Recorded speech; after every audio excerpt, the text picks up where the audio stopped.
ప్రధాని నివాసంలో భేటీ అయ్యారు జాతీయ భద్రతా సలహాదారు అజిత్ దోవల్. దానికి సంబంధించినటువంటి బ్రేకింగ్ న్యూస్ చూస్తున్నాం. పాక్ భారత్ మధ్య ఉద్రిక్తతల నేపథ్యంలో ప్రధాని మోడీ నివాసంలో వరుస భేటీలు జరుగుతూనే ఉన్నాయి. గత 2 రోజుల నుంచి కూడా పాక్ దాడులకు పాల్పడుతుంది. వాటిని సమర్థవంతంగా భారత్ తిప్పికొడుతుంది. ఇంకా అసలు ఈ నేపథ్యంలో ప్రధాని మోడీ నివాసంలో జాతీయ భద్రతా సలహాదారు అజిత్ దోవల్ భేటీ అయ్యారు. ఈ భేటీలో ఇంకా ఎటువంటి వ్యూహాలతో ముందుకెళ్లాలి, ఎలా పాక్ జరుపుతున్నటువంటి దాడులను ఎదుర్కోవాలి అనే దానికి సంబంధించి కీలక నిర్ణయాలు తీసుకునే అవకాశం ఉంది.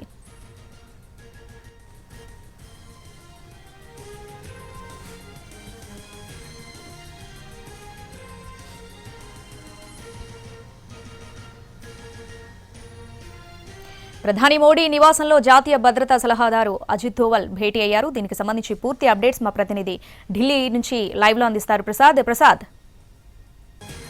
ప్రధాని మోడీతో జాతీయ భద్రతా సలహాదారు అజిత్ దోవల్ సమావేశమయ్యారు. సరిహద్దుల్లో పాక్ కాల్పులు, భారత్లోని పలు ప్రాంతాలపై పాకిస్తాన్ దాడులు, ప్రతిగా భారత్ చేసిన దాడులకు సంబంధించి సమగ్ర సమాచారాన్ని ప్రధాని మోడీకి వివరిస్తారు అజిత్ దోవల్. పాక్లోని 4 నగరాల్లోని వైమానిక స్థావరాలపై చేసిన దాడుల గురించి, అలాగే పాక్ డ్రోన్లు, మిసైళ్లను కూల్చివేయడంపై సమగ్రంగా వివరించనున్నారు. ప్రధానితో భేటీకి ముందు త్రివిధ దళాధిపతులతో సమావేశమై చర్చించారు అజిత్ దోవల్. ప్రధానితో భేటీ ముగిశాక జాతీయ భద్రతా సలహాదారు అజిత్ దోవల్ మీడియాకు బ్రీఫింగ్ ఇచ్చే అవకాశం ఉంది.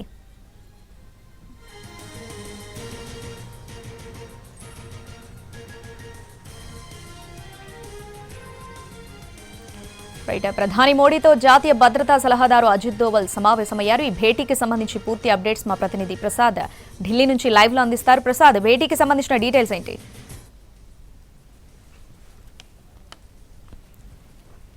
ఎప్పటికప్పుడు పరిస్థితిని అంచనా వేసుకునేందుకు, సమీక్షించుకునేందుకు, అదేవిధంగా తదుపరి కార్యాచరణ రూపొందించేందుకు ప్రతిరోజు కూడా ఈ సమావేశాలు జరుగుతున్నాయి. అంతా కూడా ఉన్నత స్థాయి సమావేశాలు. నిన్న ఆశాంతం కూడా రాజ్నాథ్, కేంద్ర హోంశాఖ మంత్రి అమిత్ షా, ప్రధానమంత్రి నేతృత్వంలో సుదీర్ఘంగా చర్చలు జరిగాయి. ఈరోజు కూడా జాతీయ భద్రతా సలహాదారు కొద్ది నిమిషాల క్రితమే ప్రధానమంత్రి నరేంద్ర మోడీతో భేటీ అయ్యారు. ఈ భేటీలో నిన్న పాక్ చేసినటువంటి దాడులు, ఆ మేరకు భారత్ చేసినటువంటి ప్రతి దాడుల విషయంలో భారత్కు ఉన్నటువంటి సమాచారం, అదేవిధంగా నిఘా వర్గాలు ఇచ్చినటువంటి అందించినటువంటి సమాచారం ప్రకారం ఏ రకంగా తదుపరి కార్యాచరణ, ప్రతి దాడులు ఉండాలన్న అంశంపై ఈరోజు నిర్ణయం తీసుకునే అవకాశం ఉంది. ప్రధానంగా ప్రజలకు, అదేవిధంగా పౌరులకు ఎలాంటి నష్టం జరగకుండా, జనావాసాలపై ఏమాత్రం దాడులు చేయకుండా వీలైనంత వరకు పాకిస్తాన్ చేసే దాడులను అడ్డుకోవాలి, అదేవిధంగా వాటిని నిర్వీర్యం మరలా దానికి సంబంధించి ప్రతి దాడులు చేసే విషయంలో పాకిస్తాన్ చెందినటువంటి సైనిక పోస్టులు, అదేవిధంగా సైనిక స్థావరాలు ఎక్కడి నుంచి అయితే దాడులు చేసేందుకు వాళ్ళు స్థావరాలుగా ఏర్పాటు చేస్తున్నారు, వాటిపై దాడి చేసేందుకే లక్ష్యంగా చేసుకుని దాడులు చేయాలని చెప్పి భారత్ నిర్ణయం తీసుకుంది. అందులో భాగంగానే జాతీయ భద్రతా సలహాదారు ప్రధానమంత్రితో భేటీ అయ్యారు. మరొక వైపు అంతర్జాతీయంగా కూడా పాకిస్తాన్పై ఒత్తిడి వస్తుంది. అమెరికా విదేశాంగ శాఖ మంత్రి మార్కో రూబియో అసీం మునీర్ సైన్యాధ్యక్షుడితో మాట్లాడటం జరిగింది. పాక్ సైన్యాధ్యక్షుడితో ఖచ్చితంగా వెంటనే చర్చలకు రావాలి, అదేవిధంగా యుద్ధాన్ని విరమించుకోవాలి. ఈ రకంగా సైనిక చర్యలు, అదేవిధంగా దాడులు చేయడం ఏమాత్రం కూడా సబబు కాదు. అంతర్జాతీయ సమాజం కూడా దీన్ని ఆక్షేపిస్తున్న అంశాన్ని కూడా అమెరికా విదేశాంగ శాఖ మంత్రి చాలా స్పష్టంగా పాకిస్తాన్ సైన్యాధ్యక్షుడు అసీం మునీర్తో ఖచ్చితంగా చెప్పడం జరిగింది. అవసరమైతే అమెరికా సహాయం చేసేందుకు కూడా సిద్ధంగా ఉంది, చర్చలకు రావాలి అన్న అంశాన్ని కూడా చాలా స్పష్టంగా చెప్పడం జరిగింది. ఇదే సందర్భంలో అంతర్జాతీయ ద్రవ్యనిధి దాదాపు $1 బిలియన్ అమెరికా డాలర్ల వరకు పాకిస్తాన్కు ఆర్థిక సాయం చేయడాన్ని అందరూ కూడా ఆక్షేపిస్తున్నారు. ముఖ్యంగా జమ్మూ కాశ్మీర్ ముఖ్యమంత్రి ఒమర్ అబ్దుల్లా దీనికి సంబంధించి గట్టిగా వ్యతిరేకించడం జరిగింది. భారత ప్రభుత్వం కూడా దీనికి సంబంధించి ఏమాత్రం కూడా ఆ పాకిస్తాన్కు ఆర్థిక తోడ్పాటు, రుణం అందించరాదని చెప్పి చాలా గట్టిగా చెప్పినప్పటికీ కూడా అంతర్జాతీయ ద్రవ్యనిధి నుంచి పాకిస్తాన్కి రకంగా $1 బిలియన్ రుణం లభించడం, తిరిగి వాటిని తీవ్రవాద సంస్థలకు ఆర్థిక వనరులు సమకూర్చే ఒక వనరుగా మారిపోయిందన్న అంశాన్ని కూడా చాలా స్పష్టంగా భారత్ చెప్పింది. అయితే దీనికి సంబంధించి ఇంతవరకు అంతర్జాతీయ ద్రవ్యనిధి ఏమాత్రం కూడా దానిపై కన్ఫర్మేషన్ న్యూస్ ఇవ్వలేదు. అయితే పాకిస్తాన్ మాత్రం చెప్పుకుంటుంది తనకు $1 బిలియన్ అమెరికన్ డాలర్స్ రుణం లభించిందని. దీనిపై అంతర్జాతీయంగా ఏ రకంగా చర్చ జరుగుతుంది, దీనిపై ఏ రకంగా స్పందిస్తున్నది వేచి చూడాల్సి ఉంది.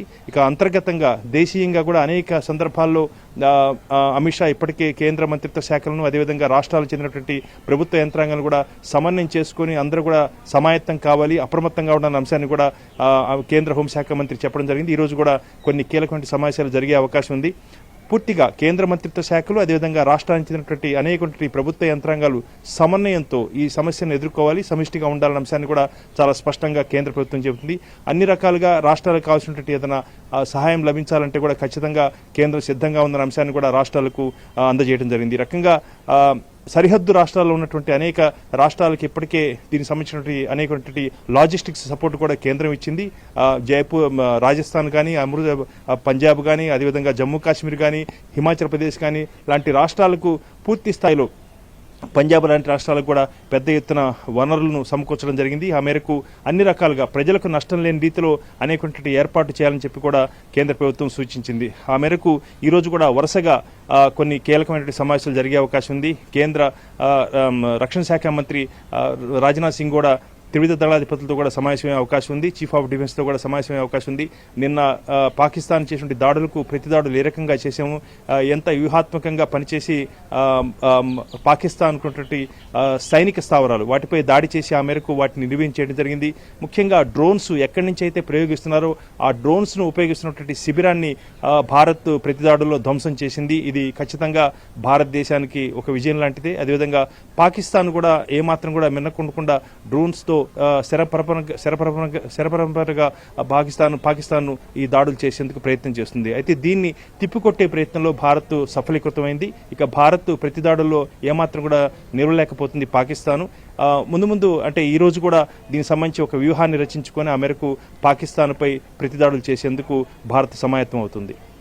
ప్రసాద్, అటు సౌత్ బ్లాక్ లో కూడా త్రివిధ దళాధిపతుల సమావేశం కొనసాగుతుంది. దీనికి సంబంధించినటువంటి అప్డేట్స్ ఏంటి?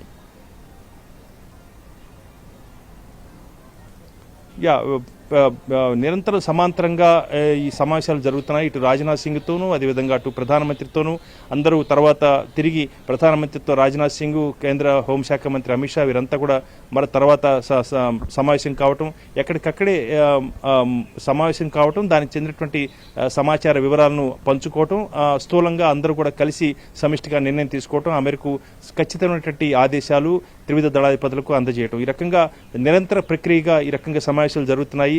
ఎట్టి పరిస్థితుల్లోనూ పాకిస్తాన్ను ఏమాత్రం కూడా ఉపేక్షించేది లేదు. ఆ మేరకు ధీటుగా జవాబు చెప్పాలన్నదే భారత ప్రభుత్వం యొక్క అభిమతంగా ఉంది. ఆ మేరకు భారత ప్రభుత్వం అంతర్జాతీయంగా కూడా మద్దతును కూడగట్టుకుంది. అదేవిధంగా దేశీయంగా కూడా, రాజకీయంగా కూడా పూర్తి స్థాయిలో ప్రభుత్వానికి మద్దతు లభించింది. కాబట్టి శక్తివంతంగా ఏమాత్రం కూడా ఎలాంటి ఉదాసీనత ప్రదర్శించకుండా పాకిస్తాన్కు గట్టిగా బుద్ధి చెప్పాలన్నదే భారత ప్రభుత్వం యొక్క ఉద్దేశం.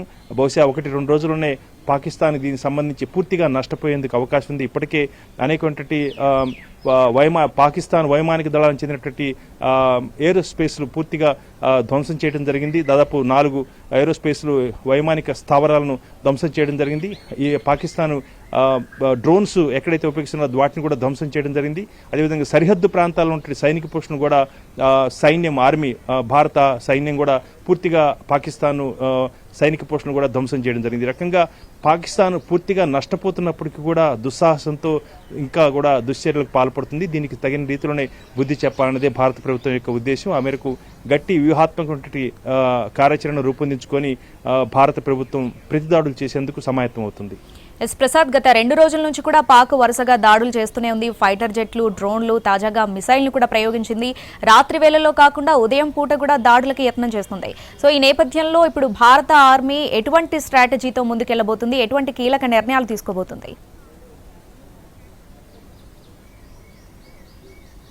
వందలాది డ్రోన్స్ ప్రయోగించినప్పటికీ కూడా ఏమాత్రం కూడా భారతదేశంలో 1-2 చోట్ల తప్పితే పూర్తిగా వాటిని సమర్థవంతంగా ప్రయోగించలేనటువంటి ఒక నిస్సహాయ స్థితిలో ఉంది. ఇదంతా కూడా ఫ్రస్ట్రేషన్తో చాలా భంగపాటుకు గురయ్యి పాకిస్తాను విచక్షణారహితంగా జనావాసాలపై, అదేవిధంగా విచక్షణారహితంగా సమయ సందర్భం లేకుండా దాడులకు పాల్పడుతుంది. దీన్ని దృష్టిలో పెట్టుకునే భారత్ కూడా చాలా అప్రమత్తంగా ఉంది. ఎంత మేరకు పరిగెడుతుందో చూసి ఆ మేరకు అలసిపోయిన తర్వాత పాకిస్తాన్ పీచమనచాలన్నదే భారత ప్రభుత్వం యొక్క ఉద్దేశం. ముందుగా పాకిస్తాను దుందుడుకు చర్యలకు పాల్పడి ఆ మేరకు దూకుడుగా ఉంటుంది. ఈ దూకుడు ఎంత మేరకు ఈ దూకుడుగా ఉంటుందో చూడాలన్నదే భారత ప్రభుత్వం యొక్క ప్రధానమైనటువంటి వ్యూహంగా కనిపిస్తుంది. పూర్తిగా అంటే రక్షణ శాఖ చెందినటువంటి ముఖ్యులతో ఎన్టీవీ మాట్లాడడం జరిగింది. భారత్ అనేకటువంటి వ్యూహాలను తన ముందుంచుకుంది. అదేవిధంగా ఆ వ్యూహాల ప్రకారం పాకిస్తాన్ను నిర్వీర్యం చేసేందుకు అన్ని రకాల ప్రయోగాలు చేస్తుంది. ఆ మేరకు వ్యూహాత్మకంగా వేస్తే ప్రతి అడుగు కూడా భారతదేశానికి అనుకూలించే విజయంగా లభించబోతుంది అన్న అంశాన్ని కూడా చాలా స్పష్టంగా ఆ వర్గాలు చెప్తున్నాయి. కాబట్టి భారత్కు అనేకటువంటి అంశాల్లో చాలా శక్తిమైనటువంటి ఆయుధాలు ఉన్నాయి, అదేవిధంగా చాలా వనరులు ఉన్నాయి. దాంతోపాటు భారత ప్రజల యొక్క అభిమతం మేరకు చాలా గట్టిగా చాలా శక్తివంతంగా పనిచేస్తున్నటువంటి వ్యవస్థలు కూడా ఉన్నాయి. ఆ మేరకు రక్షణ బలగాలు కూడా ప్రభుత్వ ఆదేశాల మేరకు చాలా చురుగ్గా చాలా వ్యూహాత్మకంగా స్పందించి ఆ మేరకు ఏ స్థాయిలో అయితే పాకిస్తాన్ను దాడులు చేసేందుకు ప్రయత్నం చేస్తుందో అంతకు మించినటువంటి స్థాయిలో పాకిస్తాన్ సైనిక స్థావరాలపై దాడులు చేసి ప్రతిదాడులు చేసి వాటిని నిర్వహణ చేస్తుంది, ధ్వంసం చేస్తుంది. కాబట్టి పాకిస్తాన్ కొన్నటువంటి ఏకైక మార్గం పూర్తి నిస్సహాయ స్థితిలో ఏమాత్రం కూడా మార్గం లేకుండానే ఇలాంటి నిస్సహాయ స్థితిలో ఇలాంటి దుశ్చర్యలకు పాల్పొందని మనం అనుకోవడానికి ఆస్కారం ఉంది. అతి త్వరలోనే 1-2 రోజుల్లోనే పాకిస్తాన్కు సరైన రీతిలో బుద్ధి చెప్పేందుకు ఆ మేరకు పాకిస్తాన్ పీచమణిచేందుకు భారత్ అన్ని రకాల వ్యూహంతో సన్నద్ధమవుతుంది. Yes, right, Prasad. Thanks for the updates.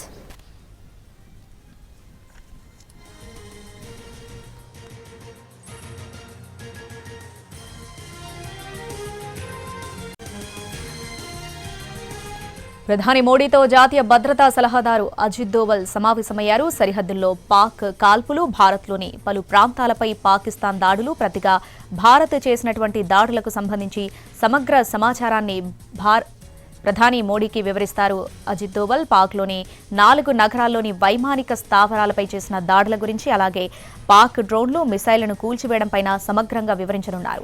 ప్రధానితో భేటీకి ముందు త్రివిధ దళాధిపతులతో సమావేశమై చర్చించారు అజిత్ దోవల్. ప్రధానితో భేటీ ముగిశాక జాతీయ భద్రతా సలహాదారు అజిత్ దోవల్ మీడియాకు బ్రీఫింగ్ ఇచ్చే అవకాశం ఉంది.